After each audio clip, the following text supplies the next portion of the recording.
Hello, everybody. Welcome back to the Making Music podcast. I'm your host, Heather. I hope you guys are having a fantastic week, even with the madness that this whole quarantine has caused. I hope no family members have been locked in the basement as of yet. We are checking in now with the awesome Chris Kabs, the notorious Chris Kabs, and his gorgeous Yeah. little dog, Dolby. Hey, Chris, how are you? Thank you so much for Hi. coming on. Thank you so much for having me.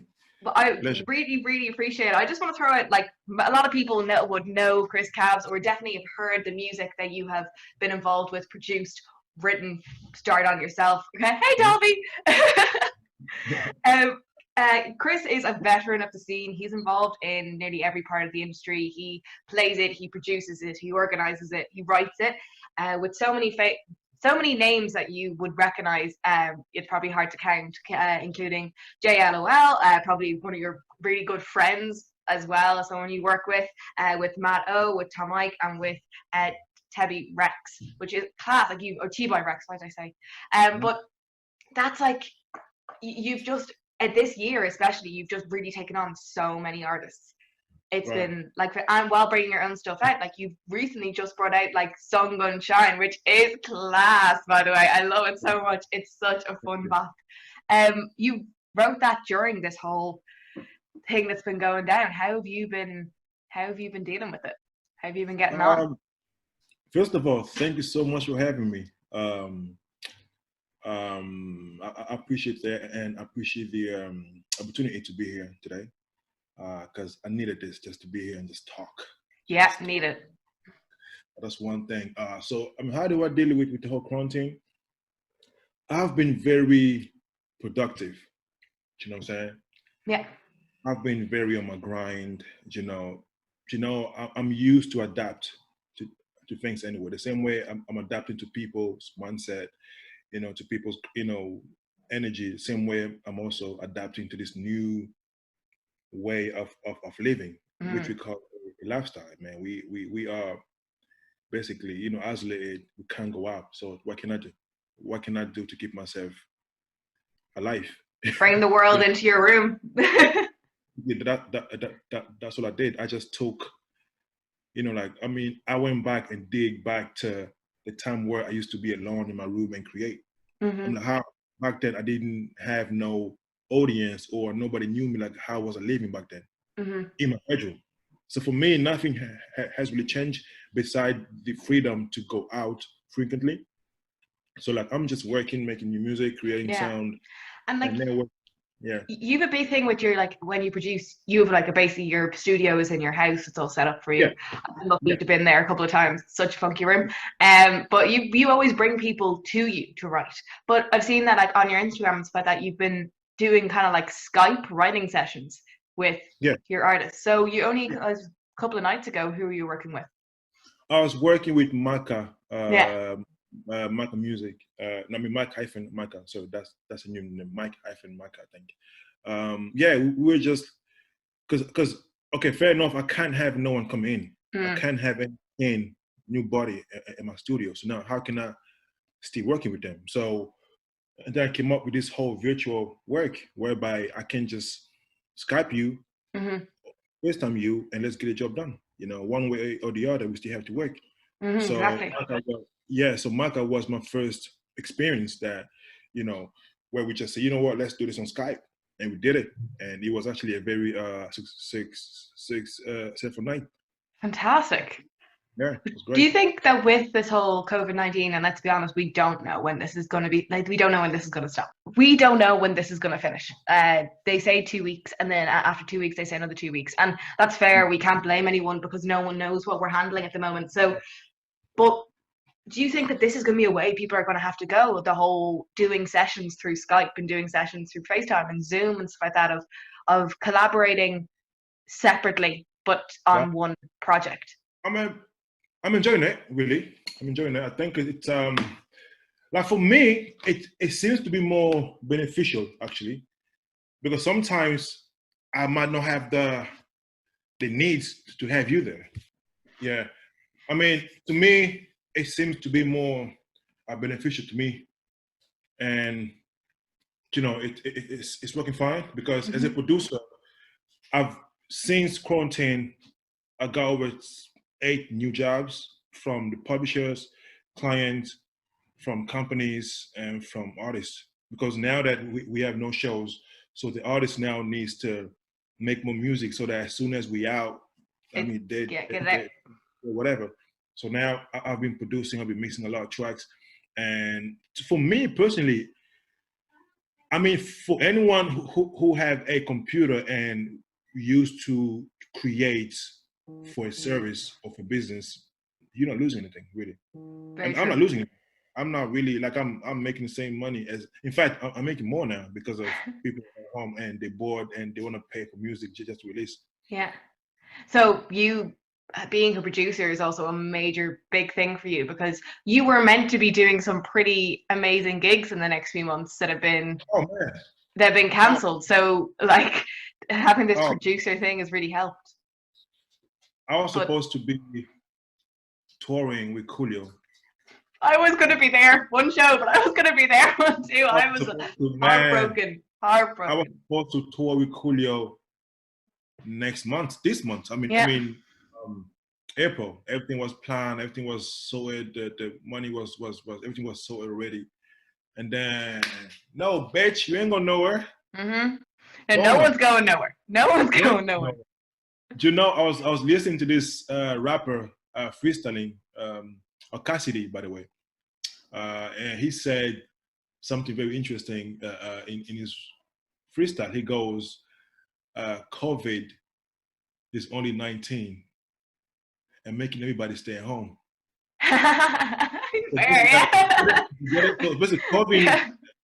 So COVID just, I mean, COVID he's only 19 years old and making grown people like us stay at home. That's one powerful 19-year-old. That's a deep line. That shows you how easily, basically the message behind that is showing you how easily one little thing can affect the whole world. And if you want to dig deeper, that's also how it works in any relationship, families, business. It's not the biggest thing that destroys. It's almost, it's most of the time the smallest. Lies, it's a small thing, but I can destroy the rest of your integrity. That, and there can be a more famous 19-year-old than Kylie Jenner. No, that Coven has 1.6 billion on TikTok alone, just the hashtag. 1.6 billion. That's crazy. On Instagram is on 1.2 billion. On Twitter, trending every day. So most famous teenager in the world. Kanye and Kim. What actually you were saying there sorry, say that rapper's name again, because that was a really cool line. Who's that you were talking to? Cassidy. CASSIDY. You were saying that he wrote the song about COVID-19. The Sun Go and Shine, I'm guessing you were inspired by the whole COVID-19 for that song as well. The most recent one you brought out. If anyone wants to find a song to cheer themselves up, go on CHRIS KABS Instagram and listen to Sun Go and Shine. It's going to be out next week on the 7th. Oh, fantastic. So next week, the 7th of April 2020, it's a Tuesday. Because that's the earliest I could drop it, due to publishing rules and stuff like that. That's still pretty bloody fast for how quick you wrote it. Like, basically, the truth behind the song was my publisher hit me up. He said, "Oh, Chris, we need you to write. No, we have a deal with a podcast company, cool, and they need a song that sounds very uplifted, very happy, but not too cringy or cliche. Something very plain and nice and short and beautiful." Yeah. I was like, all right, then give me 24 hours, I'll do that. They go, really? I said, yeah, I'll make it right now. So thank God for my studio. I went in there and started playing the kids, boo, boo, boo. And then from there, I'm like, sun gonna shine one way or the other. Like from nowhere, literally. I got that line first. Yeah. From there, I was like, oh, damn. Like, this could be a dope COVID-19 type of track. And then from there, I start to write. For how long you gonna stay right there, staring at the window? Like, because we at home, right? We don't go out. We staying at the window, sky every single day. What's going on? So, and then like I even said, I'm trying to reach to the sky. I wonder when I will get there. That's right now. We have so many thoughts going on. We got so many conspiracies going on. Like my mom keep on sending me videos about God writing on the sky, or angels saying it's okay, it's gonna be all right. Yeah. That is happening right now from different countries. So now I use all the elements, and the part where I say lockdown, head down, everything you have worked for is going down. That's a fact. My best friend, who's actually my closest friend, just lost her business. She was running a coffee shop company a coffee shop business for 11 years, making thousands per day, and closed down. Just because of this, they can't afford to keep going. No. I mean, customers don't show up. Yeah. Obviously, coronavirus, the customers don't show up for 3, 4, 5 weeks. You're losing thousands. That's rent, like. That's can't afford rent to money. keep the building. Yeah. So basically, that's how I got the line. Lockdown, head down. Everything you have worked for is going down. I mean, I know how you feel because it's true. So that song is not just rhyme and trying to be cool with it. It's really what's going on right now. Yeah, no, because I was listening to it and I was thinking, I was like, either he definitely wrote this during this whole thing, or he is like, it's like a Simpsons type of like future telling type thing. But the fact is, right, the line where I say, for how long you're going to stand right there, I wrote that line since 2009. Just that line alone. Just holding on to it. One day this line will work. In something, it will work. As an artist, right, sometimes you write stuff you don't use, right? And then one way or the other, it was for a different song. I just used it on this song. I mean, we in this together.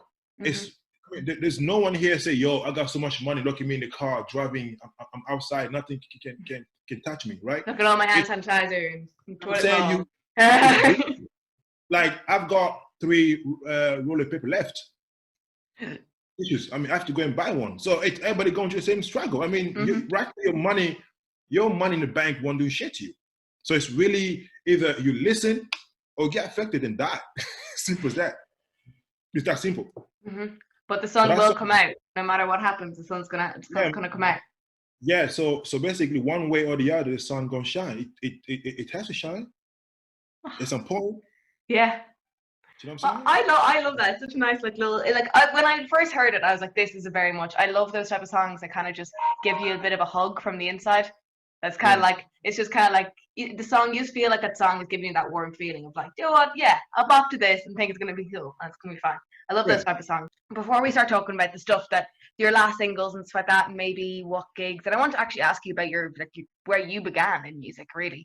But I have this bit of a game if you want to play it. Okay, it's called This or That, and it's basically I give you 6 artists, producers, or bands, whatever, 2 at a time, and you basically pick from the 2. Okay. Wow. So I've picked one specifically for yourself. Okay, so hopefully you like them. First one is a rap one. Kanye West versus Jay-Z. I'll pick. Oh man, Jesus Christ! Oh no, this is so unfair. See, that's why I know you, Chris. I know you. Oh man, I'm gonna pick. Okay, for this particular game, and I'm gonna give you a reason why I picked this particular person too. Do it. I'm gonna pick Jay-Z for this. I love Kanye. You know that, right?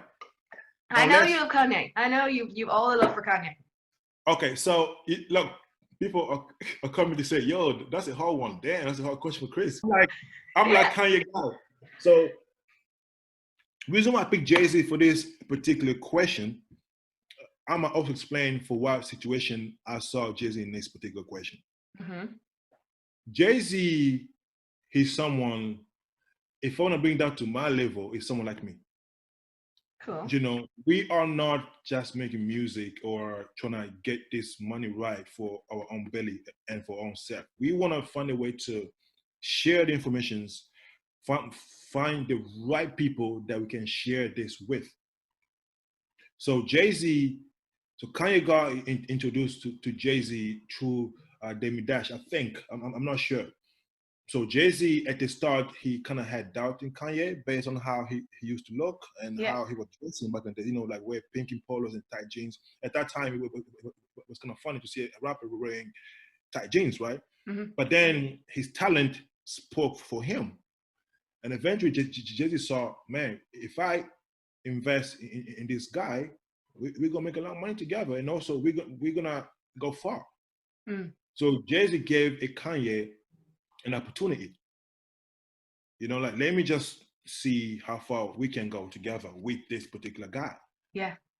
So that's why today Kanye, no matter how much back and forth they have with Jay-Z, he would never be ungrateful, because Jay-Z really gave him a shot. The same way I gave a shot to a lot of people. Trust me, I did. And it's very few that make it.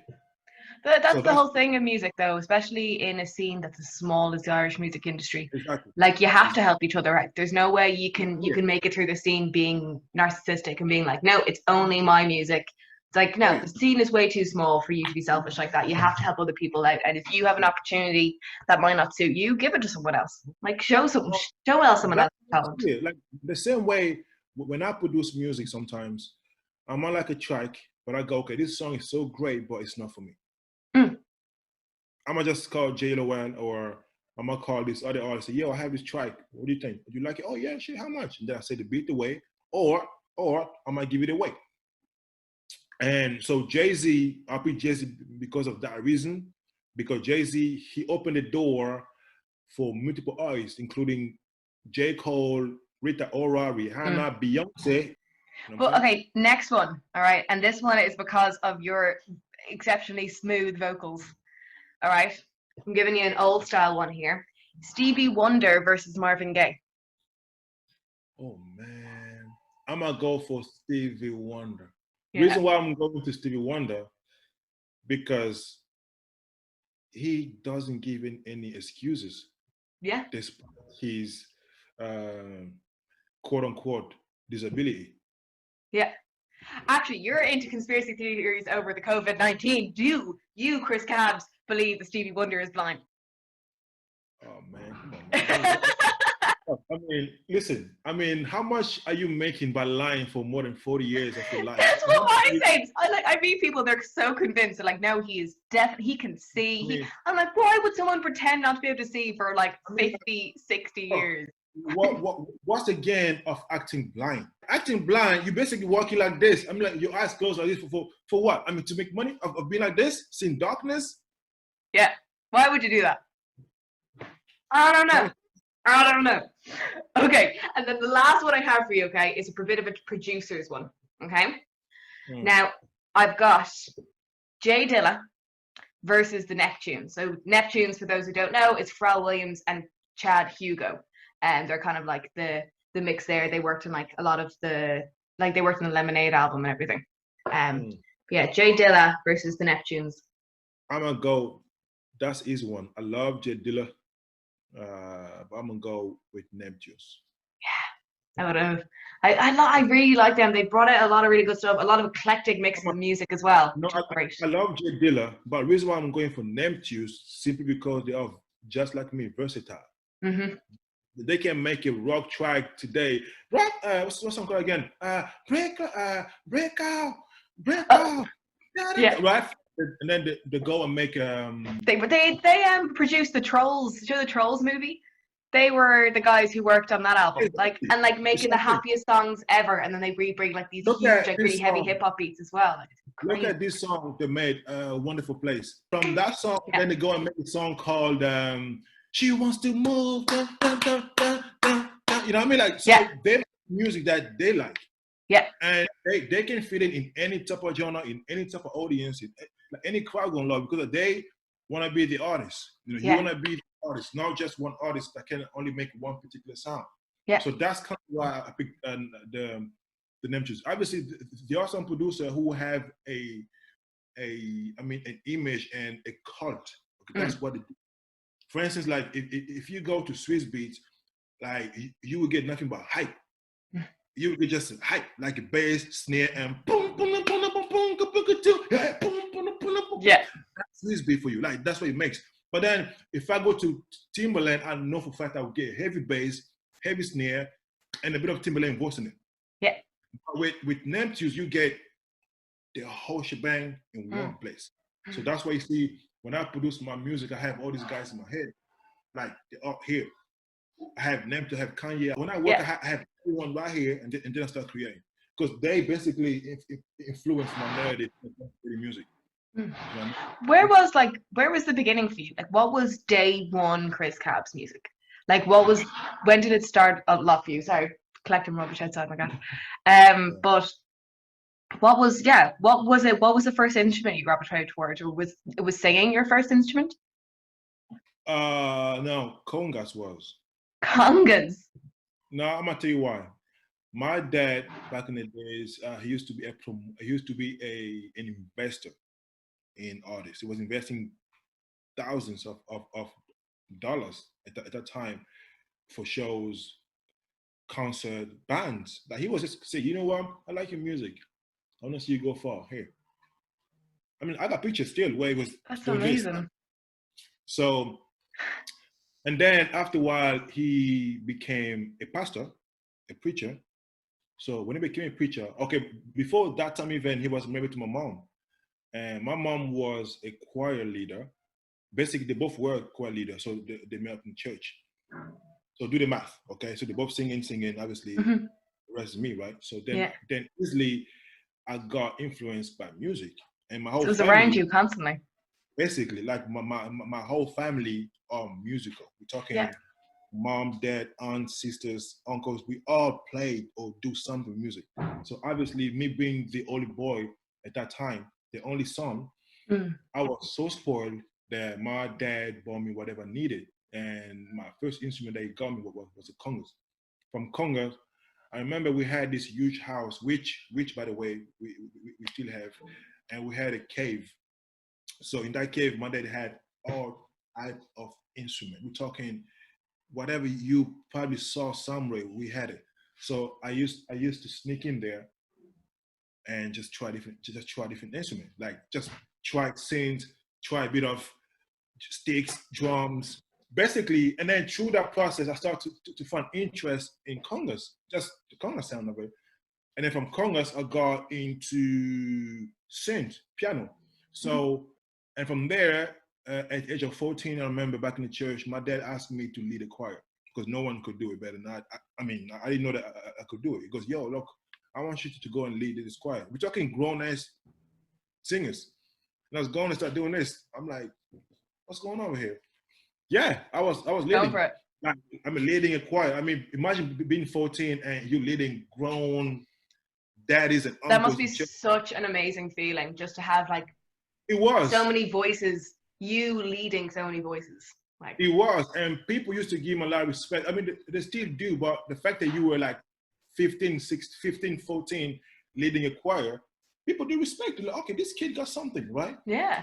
So through there, that's when I got into start playing instrument, piano the most.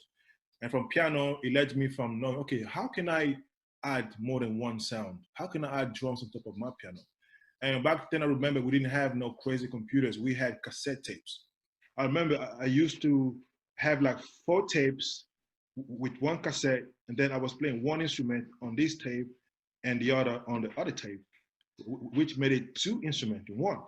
And then, but then what got me confused, I mean, what was upsetting me was the more tape I was having, the slower the song was getting. Because somehow the whole cassette tape recording wasn't really understanding why this guy has so many sound on one tape. So now my production was getting slower as I was adding more instrument. And then like I was getting super frustrated. So long story short, epic, like 12-minute long songs. I remember I went to visit my uncle in Germany, in Mulheim. I think it was around 2000 and I would say 4, 3. I went there for like 2 months for the whole summer. And he was the first guy that had a computer with a musical software in it. And I was like, what are those? Like, what's this, right? And then he was making some. What age were you around this time? I would say 11, 9, 11, around 9, 11, 12, 9, 11, yeah, around that age. Around that, like that bracket, yeah. I was a kid. So like he was, like, I mean, I was seeing him like how he was duplicating drums and looping instrument, looping voices. I'm like, yo, that's what I needed. So like, that's what I needed. And then I got into it. And then one day I asked him, can you teach me? They go, yeah, sure, come here. They showed me. So with this software here, you don't have to do more cassette tape. All you gotta do is just record, put your vocal in there, and then make another recording. It'll give you 2 recordings. If you want to add more piano, just plug it here with this cable called MIDI cable. Okay, you plug it in here, one here, and one to your sound card. I'm like, sound card? What's that? Sound card. So he showed me the things, and then from there it goes to me try. I'm like, wow, sure, no problem. And I remember I made my first beat, which was a very old school Wu-Tang Clan type of beat. And then he goes to me, wait, have you used this thing before? I'm like, no, it's first time. Okay, so you know what? I'm gonna buy you one for yourself. Oh, that's so nice. He bought me my first Cubase, the first ever version that came out at that time. And I remember when I flew back, back to Sweden at that time in Stockholm, I asked my dad to buy me a PC. He goes to me, for what? Because you don't ask. I mean, like, obviously, like, I mean, they know me, like, I don't ask those type of things. I want to learn how to use this big software. They go, okay. And then he got me a cheap version, just whatever piece they got me. And that's how I got into making beats, just learning how to produce, learning how to mix, learning how to, and we're talking way before trap music. Such a young age, wow. Yeah, I was 11, 12 when I got into using computers and producing. I mean, we're talking you having no guidance, you having no big bro, you having you having no leader, no one tells you what to do or how to do it. Talking, you don't know where to go, just the passion that you have and the drive that you have, and you keep on going. We're talking you not knowing what you're doing, but you just, if it's right, doing it. Yeah. Where I was. And long story short, when I got a good hang of it, and obviously, like, that's when I got a bit cocky in school, innit? Because like, I was the only guy in school who knew how to program instrument, like sound. And then I showed to my other colleagues, and then they go, yo, Chris Kabs make beats on this freaking computer, whatever shit was. And then, like, after school, I was and a music making robot. My God. I remember that day after school, I took my friends down to my house, to my mama's house, and I showed them. I'm like, listen, guys, this is the future. Like, I mean, if you can make a track here, you can make anything. Bear in mind, I'm like 11. Yeah. And I'm like, yo, now guys, do you remember how I used to make songs on a tape, on a cassette? They go, yeah. But guess what though? I got a new shit. They're like, what you got? A computer. They go, okay, we have it to a home. I know, but I have this software. What is this? So with this, I can put the drum, the voice, I can mix, I can do anything. Really? Show us. Okay, what's that making? The beat. You know them keys, you know that old school beat. And then, okay, see now, I will loop it. I looped it. Oh shit! Yeah. Okay, now bass, piano. Boom, boom. See that? Yeah. Okay, now the bass. Boom, boom, boom. See that? Now watch my voice. Like, they're like, you did it! I said, yeah, man, I did it. Whoa! Yo! From that day, a whole new world, like. The next day in my school, I was the planes. I was like, all the girls wanted to know, how did you do it? I'm like, I was bringing beats every single lunchtime in school, playing beats in school, showing my skill. And that's how I became Chris Kabs. That's where the confidence would come in. And bear in mind, I'm learning as I go. I'm learning as I go. Yeah. You know what I'm saying? And that's when I became this guy. Yeah. That's such a cool origin story. You know, it could be a comic book made out of that. That was great. Do you remember what your first song was about? Or like, when was your first gig, actually? When, like, my first gig was in that same school, JyellowL, back in Sweden. That's where I did my first Christmas performance. I remember I was 13, going 14, and they asked me, yo, Chris, since you're the only one who can program this whole sound thing, how about you just song for Christmas? How about you go and make a song? I said, yeah, no problem. So I remember I wrote a song about a girl that I used to like back then in school, and she couldn't be with me. I mean, she couldn't be with me because her parents were Muslim. So basically, she was Muslim, pretty much. She told me that I can't be with you because I don't want to get killed or get punished. So that song was about that situation. Yeah. And I did that song. I remember I didn't even know what I was saying. I didn't even know if I dissed the girl or if I dissed the parents, some shit like that. So you're just singing. You didn't care. It was your music.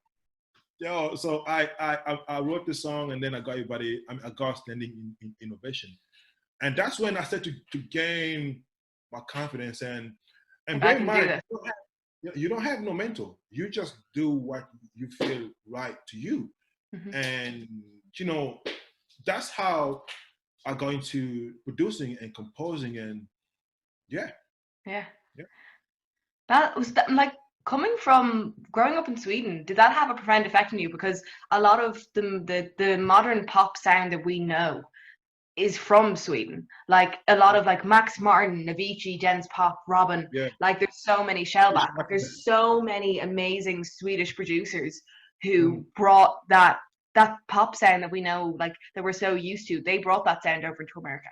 You know, they're the ones that were writing this music and bringing it over there. Was there like a really big music scene in Sweden? Like a big... It is big.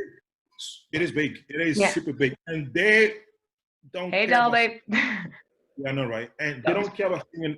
They don't care about singing in English. Sometimes they write songs in English and sell over top artists over the States. So they have a big scene, but it's only Swedish scene. It's not as big as London, but it's big. I remember when I got into high school, and they had a whole building just for artists, like studio, rooms after rooms, beats, producers. That's where I met one of my good friend, Jonathan.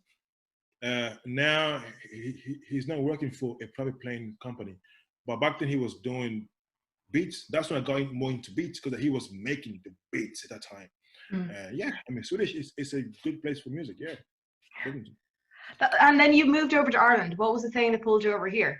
Like of all places to come to, why spend nearly 10, 15 years in the Irish music industry? We're talking, yeah. I mean, living here over 70 years now. Living here. Why I got to Ireland, it wasn't. First of all, just to be honest with you, I knew about London and knew about UK. I knew it was a country called Ireland, but I didn't know where it was. That's how bad. That's how small this country was. Hey, I mean, not more back then. So bear in mind. Okay, first of all, for those who don't know, I used to play basketball. I mean, I was a professional Division II basketball player, athlete. That was my main. My body was built for that. Everything was on point. I'm pretty sure when I stand beside you, I'm like just past your belly button. It's been like. So that was my thing, like sport, gym, hooping. That was my thing. Right? So long story short, playing good, doing a great job, your team. And one day, I remember we had a game versus. We had a EU tournament, and then one of the Irish team came to our home court, and playing against them. Why not? So we lost the game, but my performance was great according to the coach. And long story short, apparently the Irish coach managed to. Wow, yeah. So the coach told me, Chris, would you ever like to move to Ireland and try the country? I'm like, where is that? He goes to me, what? He goes to, no, it's a country, is beside London, UK. I'm like, is it London? No, it's not really London. It's like kind of like around London. No, not England. That's the coach. And my coach, he was from Russia. So I don't know if he knew the whole thing. Then I said, yeah. Then he goes, yeah, because that coach really likes you. Oh, thanks. So long story short, I spoke with my parents. Mom told me, I told my mom, I think I'll go to, and then my dad told me, yeah, actually, Ireland is not a bad country. So you should go and try. I mean, they do have good teams over there. Then I moved here in 2005, June. We're living in Lake Sleep at that time. So I was playing for a team called, it was a UCD 19 team at that time. So that's how that's how I moved to Ireland playing basketball. And after 2 years of me playing, I lost interest of playing basketball. I felt like I can do more, because like every time when we were playing, like in my head, I was hearing music. I was actually feeling like, okay, I'm playing, but in my head, I'm hearing a lot of things. I'm hearing sound, I'm hearing beats, whatever. So yeah, I mentioned there. Then I was always rushing to go home because I had my small setup in my room. So I was going home and just start making music. And eventually, after 2 years with no injury, I'm perfect. My body's in some point. I just decided to stop playing. I just told my coach, look, I don't want to play anymore. I want to pursue education and music. And he was mad at me because the goal that we had was playing for 2 years for UCD and then move to Dallas, Texas and play for NBA. That was the actual goal. And I just felt like, okay, that's great. Like, I would love to go to NBA, but music is really pulling me back. Like, I feel like I can stay up all night. For instance, the song that I wrote, A Sun Gonna Shine, I slept at 8 a.m. the next day. Do you know what I'm saying? So imagine you stay up all night to make a track, and then the next morning you have a training or a game, whatever you have next. So I was like, okay, I need to make my priorities right. Yeah. Then I choose music, and yeah, that's how I came to Ireland. It wasn't, awesome. It was nothing, like migration or immigrant or what you call it. It was not like, some refugees type of trip. Why am I saying that? Because that's the perception. If you see someone who's not from your country, you'll say, oh, how did you get here? Because you wouldn't ask that question to a French guy or to an American guy, because oh, yeah, they're from Europe. Like, I grew up in Sweden all my life. I moved, I was 7 going 8, I think. I was a kid. So I moved here. My dad came here and then bought a house. Boom, cash. Just move out. And after we all moved down to Nice. That's how it was. So just to get that clear, for those who think that we came here because we were starving or whatever, it wasn't the case. We were happy, rich, happy back from Africa. And then the war started. We had to leave. Simple as that. So next question. Moving on.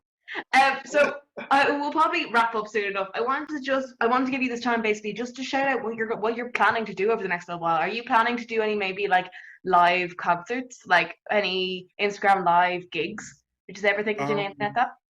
If I had my first Instagram, my old Instagram, I would have done it easy. Like, just boom. But now I'm currently building up my Instagram because you're just hacked. Like, being hacked, it sucks. It sucks. Do you know what I mean? You don't know if you get your account back, and then even if you do, you now have to announce, "Hey guys, my account is back. Come back to my account now. I got it back," and then you have to do the whole thing again. How does someone even get it? Like, I know it's always such a stupid question to ask. How does someone break into an Instagram account? But like what was their motivation even behind it? Exactly. That's what I thought. What I believe is that some people are just jealous, or they wish they had what you have. What they're forgetting is you stole my account, but not my intelligence. Do you know what I'm saying? Like, I'm not to brag, but I do believe that I'm smart enough to move the way I move. And yeah, man, he managed to just hack it. You hack it, you change my password, you're gonna change my my username, and then you own it. And then once you own the account, then they're gonna change your account to a fake account. Which means now, if you quote unquote want to buy fake likes or fake comments, now my account will become a fake like to you. No. So that's the way it works. So now you're gonna see all my posts. You're like, oh, okay. Obviously now, like, whoever who will get a fake comment through my old account, they're gonna believe it. Yeah. Because the account looks legit. Yeah. Looks so real, like. And now just the pettiness of some people is just. The funny thing is, right? The hacker, he DM'd me. No way. Money to get your account back. That's when that's when I felt, the hacker DM'd me. He goes, "Hi, Chris. I'm the hacker. How are you?" Yo, listen, I've got fine, thanks. I'm grand. I was like, "Yeah, I'm great. How about you?" Do you know what I'm saying? And then he goes to me, "I know you have money." That's the hacker. "I know you have money. I need to feed my family. That's what that is." I was like, "Dude, look, if you ask me money, I don't mind giving you money. But stealing from me, you have ruined everything." I'm like, "How would you feel you have built a company for years and next thing you come in, you can access your building. New staff, new employees, new roles in your own account." That's pretty much how you feel. And now people telling me what the hacker is doing. He's posting some stuff. He's doing some mad, weird story posting like, "Oh, I need a new iPhone. I want to go to Italy." I mean, I don't talk like that. Do you know what I'm saying? So weird. And then I was devastated. I was hurt for days. But guess what though? I woke up next day. I was like, you know what? That's just numbers. It's just that's a God. It's not my life. My it's not like someone came into my house and broke into my house and robbed it. The only sad thing is that I need to start over again. But the fact that people you had such a good following, and it was like from working with you work so hard for that following. You do a lot for your people who are following you, people who enjoy, like fans of your music. You are always like trying to keep in touch, and like having an Instagram profile like yours is like having a full-time job, like having to keep that constantly up. And you always did that. Like we'd be in rehearsals and you'd be like, "Hold on a second, just want to do this." And it's like, "Okay," and you'd be all like, "Hey guys," and then you're like, "Okay, let's get to work." And like, because you know you'd have to do this, and then you can do what you want to do. And that's where you go, wow. That's the only part where I go, wow, that hurts. That's the only part. That's the only part I go, whoa. So now my followers wondering, okay, did Chris block us? Okay, how come? Because people know I post at least twice every week, at least something. Then they go, "That's strange. Chris usually, he's very active." And then people that found me, they find me, and those who can't, can't. That's why I had to change my username to CHRIS KABS _. So underscore is like after, because that name is I can use it now on my Instagram. Like when I type CHRIS KABS, it's already used. Like, do you know what I mean? It's just it's so. I just think people. I know like. Maybe he is being like that, but like I've been caught in scams before, and it's just like you don't need to be like that. The world's pretty shitty enough without you adding to it, to be honest. Like there's enough crap going down without you adding your horribleness to it. Yeah. The worst thing that happened a day after when we got quarantined, when we can go out. It happened the next day, like the next day. So literally the time for you to sit at home and produce and to share your music, and everyone's gonna be there, the audience is there. So yeah, it happened. I'm getting really angry about this. So like I can only imagine how angry you must have been. You see, God blessed me with a good heart. I don't get angry, but I get disappointed. You get it? I was disappointed, not in myself, in the God. I'm like, look, like, how would you feel I did that to you? Because I did ask him a question. How would you feel if I had your life? And then he replied, he goes to me, "I needed money." So he needed money. That's why he did that. He needed money. So he hacked me because and then he being honest about it, which is even like, to me, it's embarrassing. You to do like, look, I got friends who got thousands of followers and they still broke. That's the thing. Instagram wealth does not accumulate to actual wealth. And if that is like a big thing that I think like this podcast is really showing people, is that just because someone looks like they're working loads, and just because someone looks like they're very busy on Instagram, does not mean they have a lot of money. A majority of the time they're doing that so they can get money. Like So that's why I just decided to wake up next day and recreate a new Instagram. And slowly but surely, you know what I'm saying? I got 20 something followers that I just follow you back because they just know you. Oh yeah, that's Chris. Okay, shit. What happened? Okay, cool. Follow back. Pretty much. You know, obviously I don't want to have too much following as well. So I'm trying to balance that. It's kind of tough because yeah, it's tough. It sucks. But you know what I mean? Getting back there. Yeah, back there. Okay, I've got a question for you.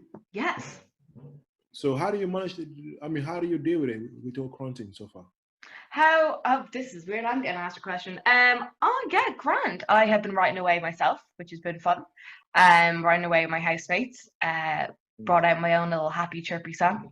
And yeah, and then I'm just podcasting away, teaching away. That the biggest thing is to the biggest thing for me, because I really like being outside. I like going for walks. I like being outside for long periods of the day. I'm a type person who's always on their feet and doesn't really like, and after sitting around for a while, it gets to you. Do you know what? I've found again that I really like colouring. Love it. Colouring is class. Coloring? So what else have you learned? Okay, in terms of your mindset, what has changed since the quarantine?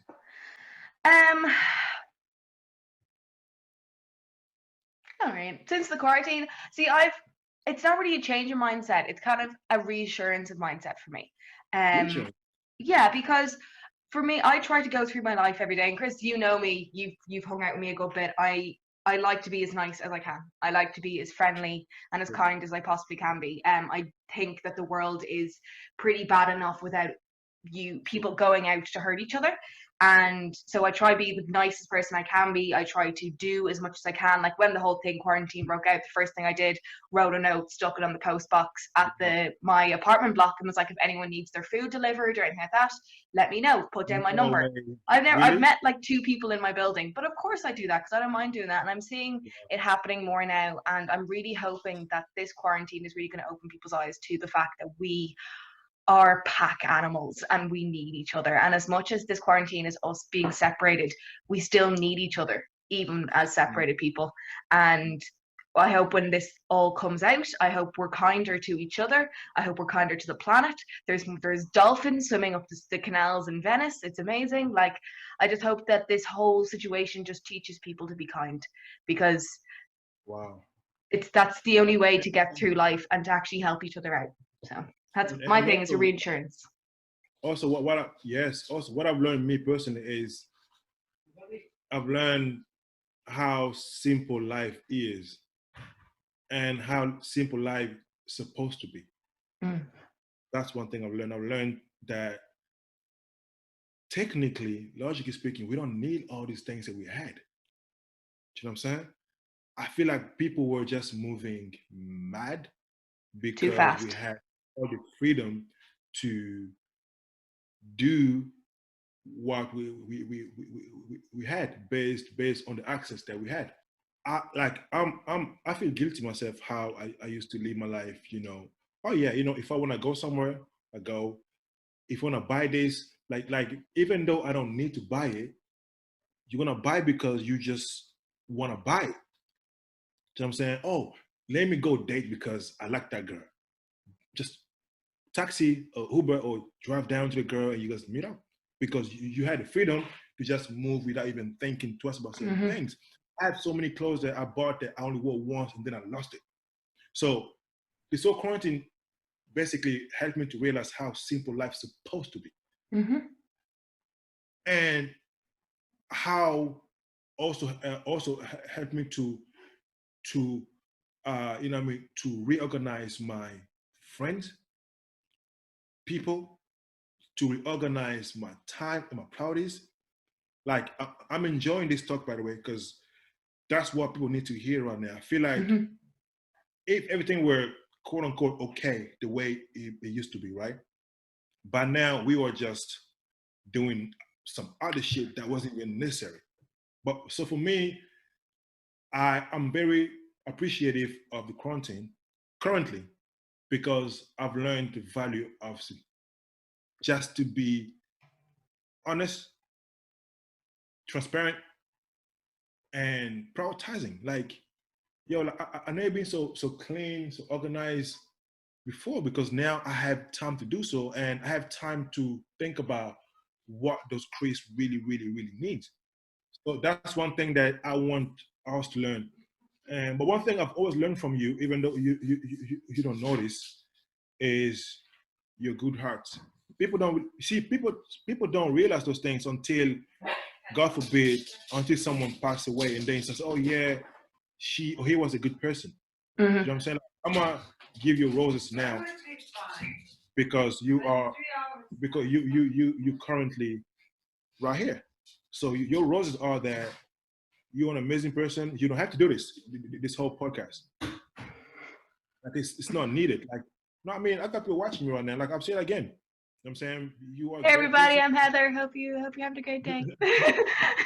And you can't fake to be nice. You can't pretend for so long to be nice. Either you are nice or you're nice for now. It's If you're important. nice, Very stay nice. important. For me, this quarantine thing has helped me just to reshape my thinking big time. I mean, yeah, yeah.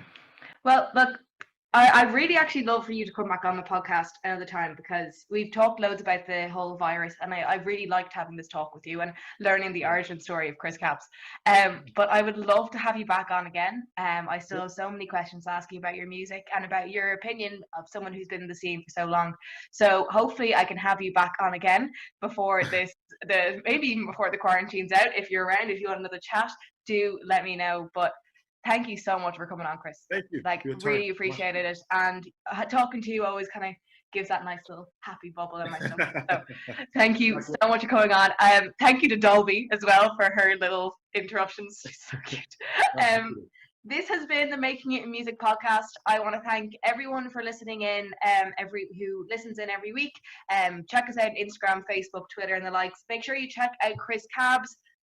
CHRIS KABS _. Make sure you put in that underscore, and that's where you're going to find this man now on Instagram, Twitter, Facebook, everything. You can find him. You can find, if you just type in CHRIS KABS online, I'm pretty sure it'll bring you to everything. So and check out his new song. It's going to be coming out next week, Sun Gonna Shine. And yeah, thank you so much for listening in. Thank you to the Dublin School of Music for sponsoring the Making It in Music podcast. You've all been great. Hope you guys have a fantastic week and a fantastic day. And thank you so much. Thank you. Have a nice day. Bye-bye.